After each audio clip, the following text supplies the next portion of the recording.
Hello student. तो सबसे पहले तो आप लोगों को दीपावली की बहुत हार्दिक शुभकामनाएं कि आपका जो आज का ये पर्व है, दिवाली का जो त्यौहार है, वो बहुत अच्छे से मनाया जाए और बहुत अच्छा आपके लिए बीते। और उसके साथ ही साथ हम परसेंटेज का जो है एक नया जो है पार्ट लेके आए। 2 पार्ट हमारे ऑलरेडी आ चुके हैं, वो आप लोगों ने बहुत अच्छे प्यार दिया, तो इसके लिए बहुत बहुत धन्यवाद आपका। साथ ही साथ एक काम और करना है आपको, ये शेयर ज़्यादा से ज़्यादा करना है, क्योंकि मैंने कहा ये जो वीडियो बना रहा हूँ मैं उन बच्चों के लिए ज़रूर बना रहा हूँ जो बच्चे जो है परसेंटेज में या फिर मैथमेटिक्स में बहुत ज़्यादा वीक हैं। तो इसके आधार पर अगर उनके पास ये वीडियो पहुंचेगी नहीं तो सीख कैसे पाएंगे। तो ये आपकी रिस्पॉन्सिबिलिटी बनती है कि इस वीडियो को ज़्यादा से ज़्यादा शेयर कीजिए और उन सभी बच्चों के पास, उन सभी स्टूडेंट के पास इसे पहुंचाना है जिन बच्चों को परसेंटेज में या फिर मैथमेटिक्स में बहुत ज़्यादा दिक्कत होती है। चलिए अब हम जो है, मैंने उसमें बताया था कि पहले परसेंटेज में आय इतनी बढ़ जाती है, फिर कितनी परसेंटेज कम हो जाएगी। इस टाइप से मैंने क्वेश्चन कराए थे आपको। कुछ मैंने क्षेत्रफल में प्रभाव के लिए बताया था, आयतन में प्रभाव के लिए बताया था। तो सारे के सारे वो ढंग से आप देख लीजिएगा वीडियो, आप उसमें सारा आपको जो है जानकारी बहुत ही आराम से जो है मैंने दी है। उसमें बहुत ही स्लो मोशन में बहुत ही आराम से मैंने इसमें सिखाया, तो शायद मेरे ख्याल से आपको सीखने को अच्छा लगेगा उसमें। चलिए अब हम जो क्वेश्चन करने वाले हैं वो क्वेश्चन है आय और व्यय के। तो परसेंटेज में आय व्यय के जो क्वेश्चन होते हैं वो कहीं ना कहीं बच्चों को बहुत डाउट होता है उनमें। तो मैं ये क्वेश्चन आपको कराना चाह रहा हूँ जिसमें कि आपके वो डाउट सारे के सारे क्लियर हो जाए। तो सबसे पहले हम बात करते हैं कि कोई क्वेश्चन ले लेते हैं। जैसे क्वेश्चन हमारे पास आ रहा है, कंस अपनी आय का 20% किराए पर तथा शेष का 70% घरेलू सामान पर खर्च करता है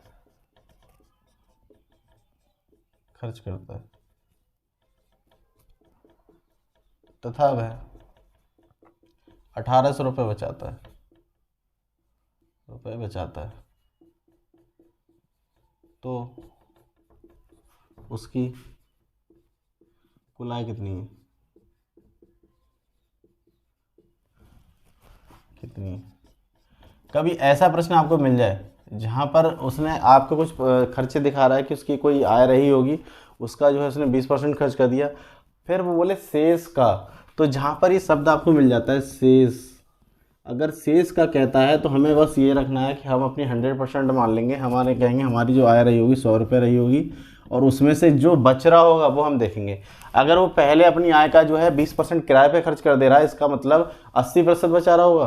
तो 80% हम यहाँ लिख सकते हैं। अगर 100 में से हम देखें तो 20 खर्च करेगा तो 80% बचा रहा होगा। तो 80% यानी 100 का 80% बच रहा है उसके पास। फिर वो 80% जो बच रहा है यही तो शेष है, क्योंकि 20% तो खर्च हो चुका है। जो खर्च हो चुका तो बचा ही नहीं ना। तो जो शेष है इसका 70%, तो इसका 70% खर्च कर रहा है तो कितना परसेंट बचा रहा होगा इसका? तो 30% बचा रहा होगा। 70% अगर खर्च कर रहा है तो 100 में से 70 घटाएंगे तो 30 बचेगा। तो 70% खर्च करने के बाद 30% तो बचेगा। तो शेष का 30% उसने देखा, वो बचा लिया और वो कितना आया आपका? 1800 रुपये। तो मैंने कहा वो 1800 रुपये है। क्या इसे आराम से सॉल्व कर सकते हैं? जरा सॉल्व करके देखते हैं। तो सॉल्व कर लेते हैं जरा हम। तो हमारे पास जो वैल्यू आएगी, देखो 2 जीरो से 2 जीरो काट दिया हमने, इस 2 जीरो से 2 जीरो काट दिया, तो हमारे पास आ गया 8 तियाँ 24। तो 24 की वैल्यू हमारे पास कितनी हो गई? 1800 रुपये। लेकिन हमें पता है हमने कितना माना था, हमने माना था 100 रुपये। तो हम 24 की वैल्यू हमारे पास 1800 है, तो हम 100 की वैल्यू निकालें। तो सबसे पहले हम 1 की वैल्यू निकाल सकते हैं। तो 1800 बटे 24। अब हम 100 की वैल्यू निकाल, 100 से क्या कर दें हम? मल्टीप्लाई। तो 1800 बटे में 24 इंटू 100। जब भी वो कहे कुल आय कितनी है, कुल आय जब भी कहे तो आपको सिर्फ और सिर्फ 100% निकाल देना है, बस खत्म आपका क्वेश्चन। ये पहले ही ध्यान रखना, अगर उसने कुल आय कह दी तो आपको सिर्फ और सिर्फ 100% निकाल के सवाल खत्म कर देना है। चलिए तो 100% हम निकालते हैं। जैसे काटे तो इसे हम 6 से काट देते हैं। 6 चौक 24 और 6 तियाँ 18, 300 हो गया। फिर से हम काटते हैं 4 से, 4 सत्ते 28 बचे 2 और पंजे 20, 4 पंजे 20 हो गया। तो 75 ये हो गया और 100 ये हो गया, तो कितना हो जाएगा हमारे पास? 7500। तो इसका मतलब उसकी जो कुल आय रही होगी वो कितनी रही होगी? 7500 रुपये रही होगी। ये बहुत ही इजी तरीका मैंने आपको बता दिया है, 100 मानिए और आराम से आप क्वेश्चन को सॉल्व कर सकते हैं। चलिए एक प्रश्न और ऐसे ही मैं करके दिखाता हूँ जिससे कि आपको कोई भी दिक्कत नहीं होगी। अगला प्रश्न है हमारा, इससे मैं इसी तरीके से करा रहा हूँ जिससे कि मैं आपको दो एग्जाम्पल तो दूंगा ही, जिससे कि आपको दिक्कत ना हो। तो दूसरा क्वेश्चन हमारा हम कह देते हैं कि राजीव अपनी आय का 30% मनोरंजन पर तथा शेष का 10%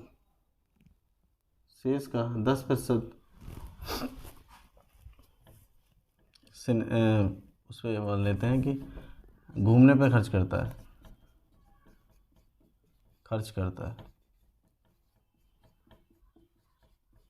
तथा 6300 रुपये बचाता है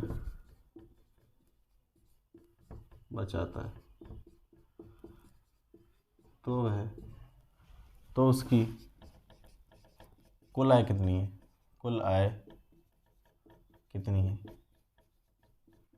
देखिए क्या ये पहले प्रश्न की तरह ही है, बिल्कुल कितनी है? मुझे तो ऐसा ही लग रहा है, ये पिछले प्रश्न की तरह ही मैंने क्वेश्चन बोला है बिल्कुल। तो आपको पहले प्रश्न की तरह ही करना है इसको, सही है। तो मैंने कहा मेरे पास 100 कोई चीज़ रही होगी, मैं मानता हूँ कि मेरे पास 100 रुपये रहे होंगे। ये मैथमेटिक्स में मानना तो ज़रूरी है ही। तो 100 रुपये अगर रहे होंगे तो उसका 30% अगर मैंने मनोरंजन पर खर्च किया तो इसका मतलब मेरे पास 70% तो बचा होगा। अगर 70% मेरे पास बचा है तो शेष का जब कह रहा है तो इसका मतलब 70% का 10% और खर्च कर देता है घूमने पर, तो इसका मतलब 90% बचा रहा होगा।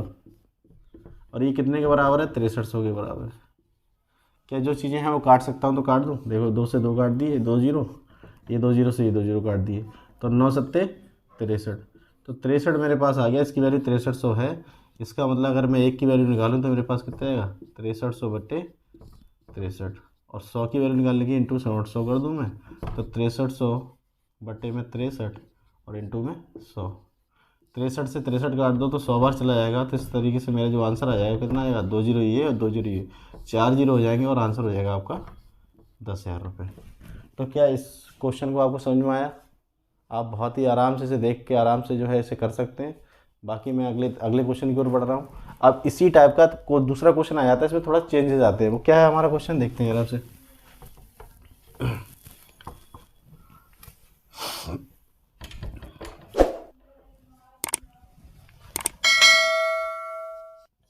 तीसरा क्वेश्चन देख लेते हैं कि जो हमारे पास रंजीत है, रंजीत अपनी आय का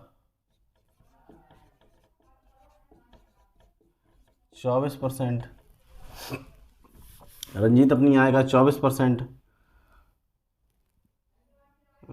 किराए पर तथा 62%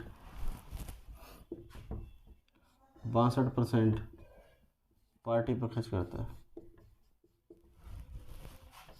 करता है तथा 6300 रुपये बचा लेता है।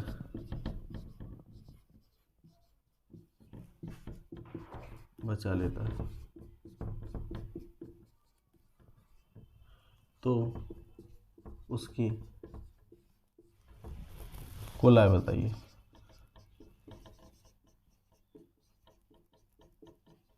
अगर उसकी कुल आय पूछी है कि रंजीत है जो अपनी 24% अपनी आय का जो है किराए पे खर्च कर देता है और 62% पार्टी पे खर्च कर देता है, तथा 63 रुपये वो बचा लेता है, तो उसकी कुल आय कितनी होगी? तो यहाँ पे शेष का कहीं नहीं बोला, तो शेष का नहीं बोला तो हम पिछले वाला मेथड बिल्कुल भी यूज़ नहीं करेंगे। क्वेश्चन उसी टाइप का लग रहा है, लेकिन इस क्वेश्चन में बस इतनी है दिक्कत, यहाँ पर वो शेष का बोला था जबकि यहाँ पर वो शेष का नहीं बोल रहा है। अगर वो शेष का नहीं बोल रहा है तो यहाँ पर हम क्या करेंगे, जो भी परसेंटेज हमारी दे रखी है यानी कि दोनों परसेंटेज हम क्या करेंगे, जोड़ देंगे। तो पहले 24% खर्च कर रहा है, फिर 62% खर्च कर रहा है। अगर टोटल में देखूँ तो मेरे पास कितना खर्चा आ रहा है, तो खर्चा आ रहा है 6 और जे हो गए 8, तो 86% खर्चा आ रहा है। इसका मतलब अपनी आय का 86% वो खर्च कर देता है, तो 14% बचाता है। तो इसका मतलब 14% जो बचाता है वही तो सेविंग है, और सेविंग हमारी है कितनी, 6300 रुपये। तो 14% है 6300 के बराबर। लेकिन कुल आय जब भी पूछेगा तो मैंने बताया था आपको, कुल आय जब भी पूछे तो आपको 100% निकालना है, ये बात ध्यान रखना आप। तो 100% निकालना है तो इसका मतलब क्या हो गया, 1 की वैल्यू में निकाल दूँ कितनी हो जाएगी मेरे पास, 6300 बटे में 14, और 100% निकाली हूँ तो 100 से मल्टीप्लाई हो जाएगी, यहीं पे कर देते हैं हम। चलो देखो 7 से काट दें, 7 दूनी 14, 7 में 63, और 900 है, यहाँ से फिर काट दूँ मैं तो 450 आ जाएगा आपका। ये तो इतना तो आपको पता ही होगा। तो 450 ये हो गया और डबल जीरो ये लगा दिया, तो कितना हो गया आपके पास 4500 रुपये। तो इसका मतलब ऐसा कभी भी प्रश्न मिल जाए जहाँ पर शेष का ना बोला हो तो जितने भी खर्चे हों सारे खर्चे आपस में जोड़ देंगे और 100 में से घटा के वो बचत निकाल देंगे। सही है, समझ में आ रहा है? चलो अगले प्रश्न की ओर बढ़ते हैं।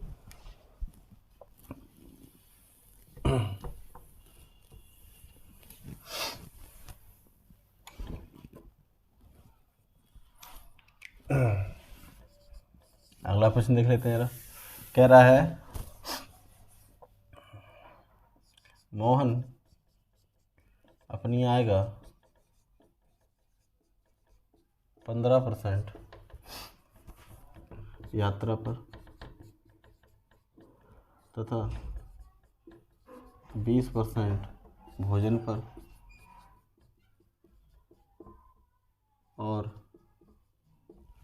5%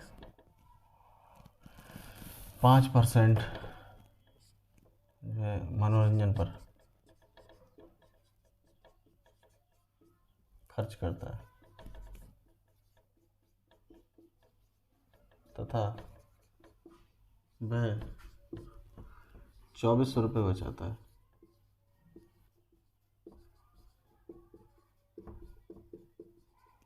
तो उसकी कुल आय कितनी है? उसकी कुल आय बताइए।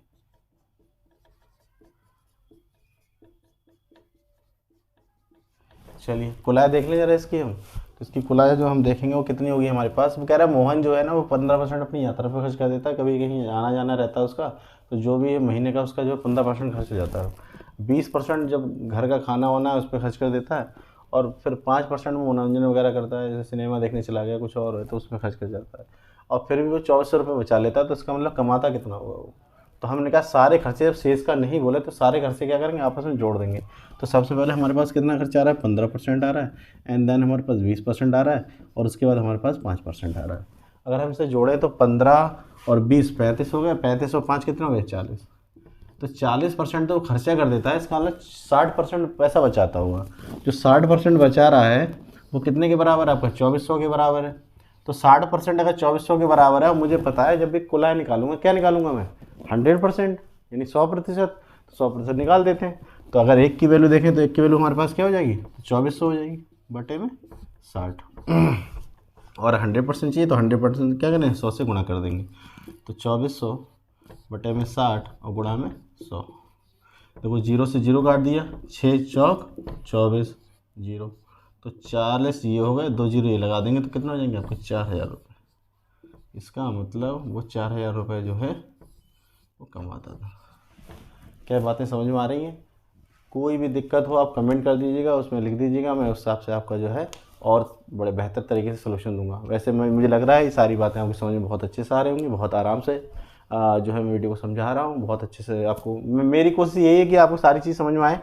बाकायदा अगर कोई दिक्कत होती तो आप कमेंट कर दीजिएगा मुझे, तो उसमें मैं जो है सारी बातें फिर से समझा दूँगा आपको। सही है, चलिए तो अगले प्रश्न की ओर बढ़ते हैं। आय व्यय के जो एक और बेहतर क्वेश्चन जो है उसके लिए हम खाना कॉन्सेप्ट लगाएंगे। कौन सा कॉन्सेप्ट लगाएंगे? खाना कॉन्सेप्ट। तो ये खाना कॉन्सेप्ट याद कर लीजिएगा आप।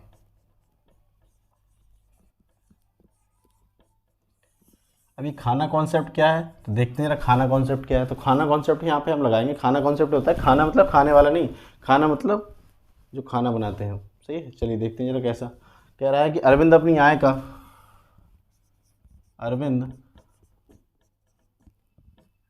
75% खर्च करता है तथा उसकी आय में 20% की वृद्धि हो जाती है,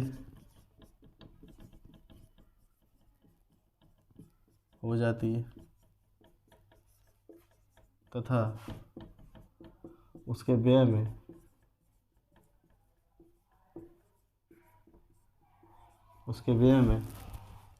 10% की वृद्धि हो जाती है।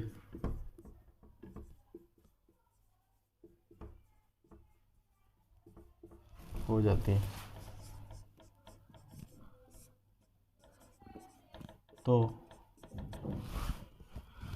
उसकी बचत में कितनी वृद्धि होगी? बचत में कितनी वृद्धि होगी?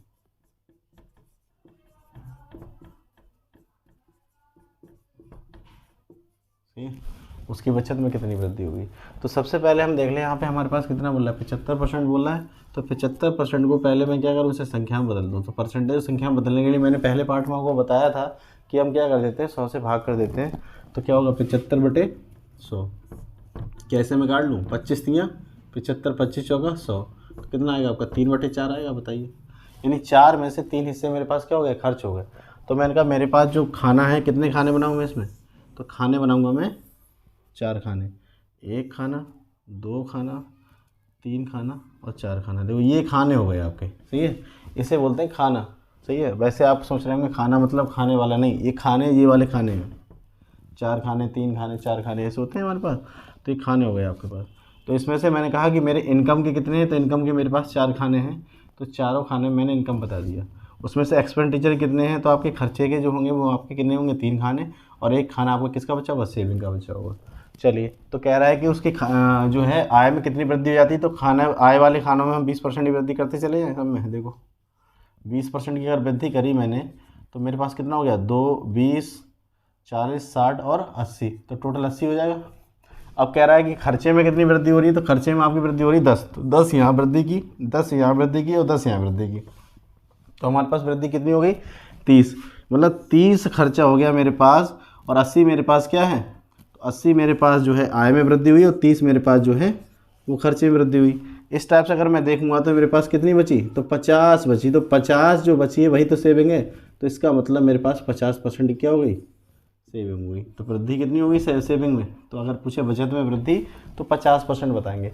इस तरीके कॉन्सेप्ट में सबसे अच्छी बात ये बताऊँ, कैलकुलेशन करने की आवश्यकता ही नहीं है, सीधे सीधे आप कर सकते हैं। और बहुत ही प्यारा कॉन्सेप्ट है, क्या नाम है इसका, खाना कॉन्सेप्ट। तो इसको बढ़िया से आप कई बार समझ लीजिएगा, और दिक्कत हो तो बता दीजिएगा। तो सबसे पहले मैं एक बार फिर से समझा देता हूँ आपको इस क्वेश्चन को। मैंने कहा अरविंद अपनी आय का 75% खर्च करता है, तो 75% का मतलब हो गया 75/3, मतलब 3/4 हो गया 3/4 हो गया। अब 3/4 में जो नीचे वाला होता है ये आय हो गई आपकी, ऊपर वाला आपका व्यय हो जाएगा। मतलब 4 जो मेरे पास है वो खाने हैं, वो किन के हैं, इनकम के हैं। उसमें से 3 खाने मैंने व्यय के रखे हैं, और 1 खाना मेरा किसका रहेगा, सेविंग का। तो मेरे पास आय में वृद्धि हो रही है, यानी 4 बार वृद्धि हो रही है। तो 4 का मतलब 20 चौक 80 हो गए, और 3 बार मेरी किस में वृद्धि हो रही है आपकी, खर्चे में। तो कितना हो गया, 30। तो 80 में से मैंने 30 घटाया, तो कितने बचे, 50। जो बचा हुआ है वही तो मेरे पास क्या आ गया, वो मेरे पास आ गया सेविंग। तो सेविंग में कितना हो गया, 50% सेविंग मेरे पास ग्रो हो गई, मतलब वृद्धि हो गई। सही है, चलिए अगले प्रश्न की ओर बढ़ते हैं। तो ये याद रखना, ये कॉन्सेप्ट बहुत प्यारा कॉन्सेप्ट है, इससे बहुत ज़्यादा जो है आसानी से आप कर सकते हैं बिना किसी कैलकुलेशन के। ज़्यादा को कैलकुलेशन की आवश्यकता नहीं पड़ेगी। जैसे वो कह रहा है कि राम का व्यय और बचत, राम का व्यय और बचत का अनुपात 3:2 है, तथा उसकी आय में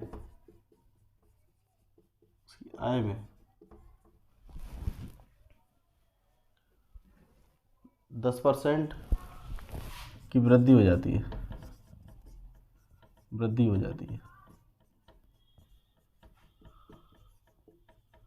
और उसके खर्चे में या उसके व्यय में 12% की वृद्धि हो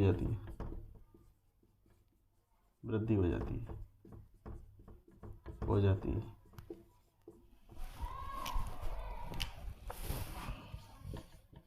तो उसकी बचत में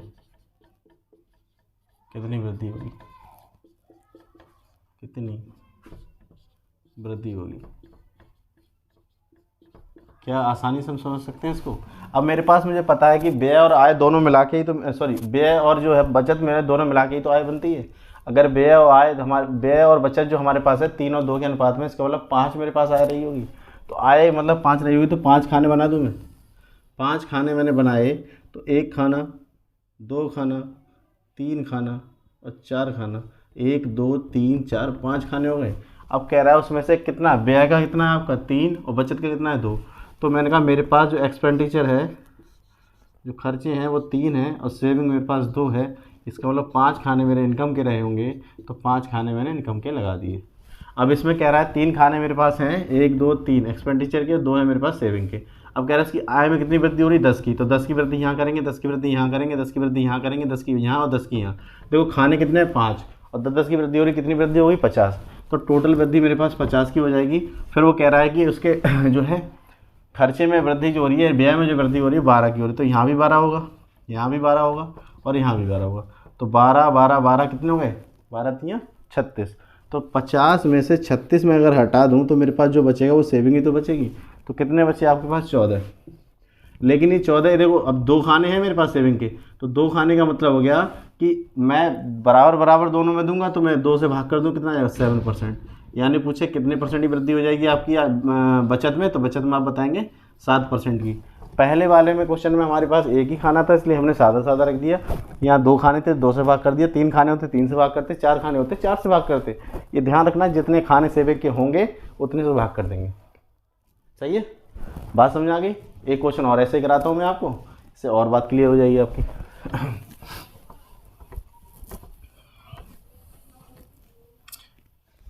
चलिए, एक व्यक्ति अपनी आय का 75% खर्च करता है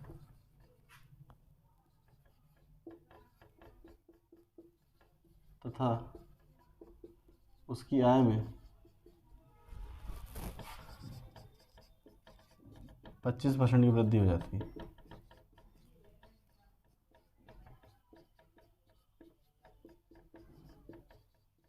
और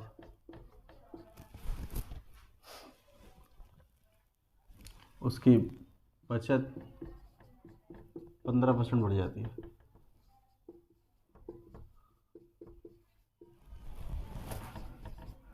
तो उसके व्यय में कितनी वृद्धि हुई, कितनी वृद्धि हुई। चलिए कर लेते हैं।